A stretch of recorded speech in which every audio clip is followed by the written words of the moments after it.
What is the greatest fuck it, I'll do it myself in history?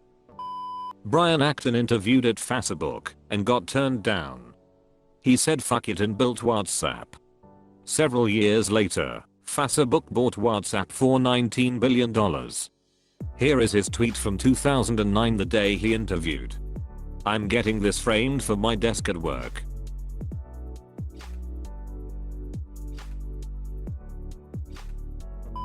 Leo Major, he liberated an entire village from Nazis by himself. He's one of the handful of super badass soldiers you sometimes hear about from World War II.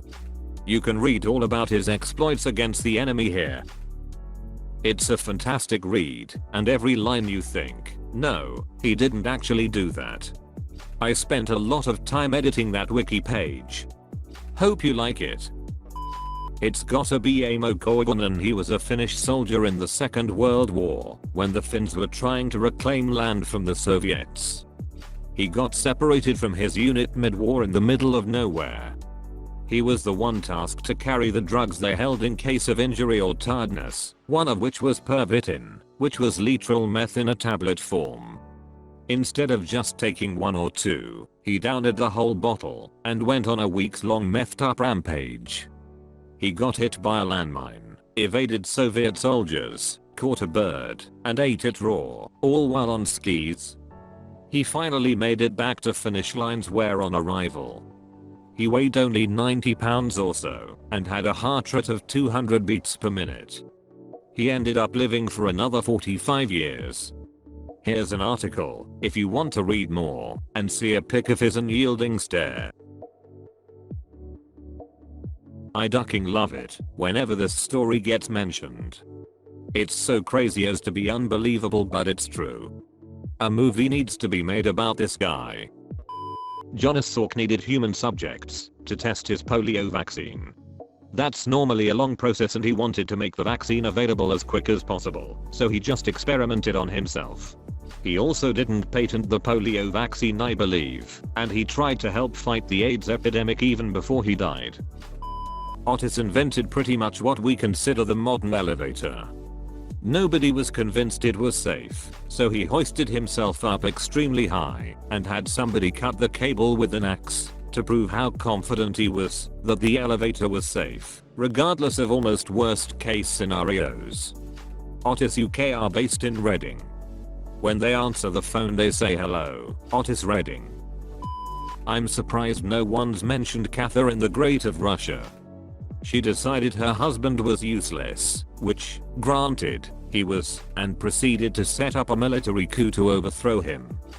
Even with the plan being discovered early, she dressed herself in military garb and marched with her new army, which had just sworn loyalty to her, down to Peter's palace, where he was forced to resign the throne, all without a single drop of bloodshed.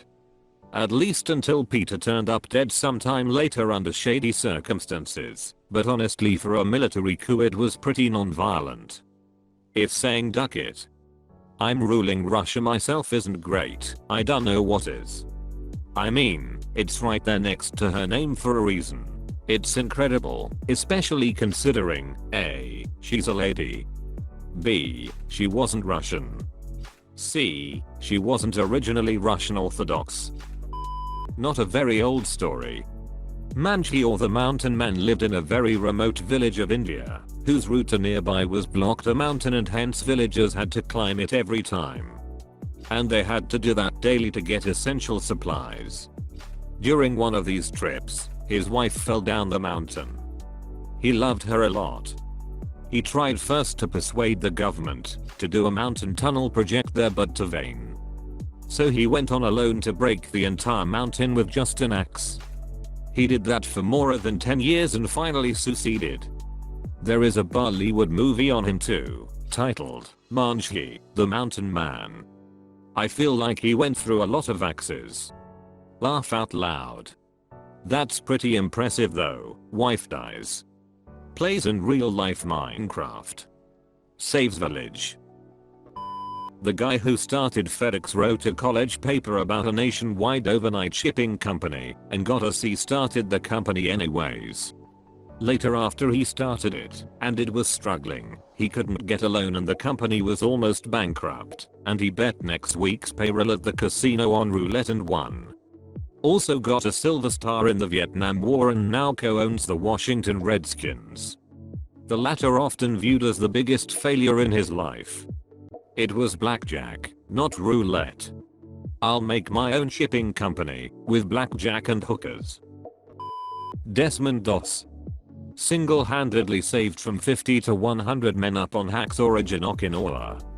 His company was ordered to retreat when they were attacked by the Japanese, but instead he said nah, stayed up on the ridge alone, unarmed, and dragged as many soldiers as he could to safety without any help. Even when he was shot by a sniper and riddled with shrapnel, he made sure they took another guy down the hillside before him. Edit, I'm aware there is a movie. I've read about him before, and I know he's done more than just what is in the movie. I just didn't want to make a 3,000 word post about the many ways this guy is amazing. Australian stretcher bearer Leslie Allen did a similar thing on Mount Tambu. Carried out 12 men one at a time on his back alone. Received a silver star. The Soviet woman that lost her husband to the Nazis sold everything and to pay for a tank with a request that she gets to drive it to fight Nazis. Go read up about Maria Oktyabrskaya on Wikipedia. In 1947, a guy named Thor Heyerdahl was trying to prove his theory that the Polynesian islands were settled by people from South America, not Asia. Nobody believed him because it was thought that crossing such a large ocean with the technology they had back then was impossible. So he decides to build a boat using only the tools and materials available at the time these migrations took place. And then he sailed that boat across the Pacific Ocean, nearly dying in the process, but ultimately making it to the Polynesian islands. Thor Heyerdahl was a bit of a madman. He also tried to prove that the ancient Egyptians could have crossed the Atlantic Ocean by rebuilding one of their boats and, well, sailing across. It took 2 tries, but they did it. It's still pretty unlikely that the Egyptians actually did sail across the Atlantic, but it's neat to know that they could have. The doctor stationed in Antarctica that removed his own appendix. Got him. Wasn't that more like, duck me, I have to do it myself? I read that in Gordon Ramsay's voice. When Julius Caesar decided to just up and ducking march into Rome to declare himself the military leader. Or how about his Rhine bridges that he built in a few days to cross an army over a river? Then went back over and demolished it just because his army could. It's said the Germanic tribes saw his army do this and basically pooped themselves. Imagine being some nomadic tribe and an invading force comes to a river, builds an entire bridge, crosses it, poops in your land, and then goes back home and destroys the entire bridge all in less than a week. Canadian soldier Leo Major and his friend Willie Arsenault were scouting a Dutch town called Zwolle that had been captured by Germans in WW2. On this scouting trip, the two had decided to liberate Zwolle together, but were spotted and Arsenault was killed. Major, enraged, killed 2 Germans, while the rest fled. On the outskirts of the town, Major intercepted a vehicle, disarming the soldiers there. He told a French-speaking soldier that all the Canadian artillery would be firing on the town in the morning, and decidedly let the Nazi free to spread the rumor, even returning his weapon as a total alpha move. That night, Major decided to single-handedly liberate the town. Arming himself with many weapons, he made explosions and noise, making it sound like the entire Canadian army was there. Several times that night, Major went back and forth from Zwolle to the Canadian base taking 8 to 10 German prisoners each time. At one point, Major located the Gestapo, high-ranking Nazis, headquarters and raided it himself. He killed several SS officers and the rest fled. By morning, Major discovered that the Germans who had taken Zwolle had entirely retreated. I should also mention that Major was a sniper who had only one eye from a phosphorus grenade explosion years prior, and remained in the military because he insisted he only needed one eye to aim his weapon, and that to him, he looked like a pirate. The Dutch town of Zwolle was liberated by a one-eyed sniper. He has several other legendary acts, but this to me was his best. Edit. Some details, including the return of a Nazi's weapon. Thank you. Subscribe and likey.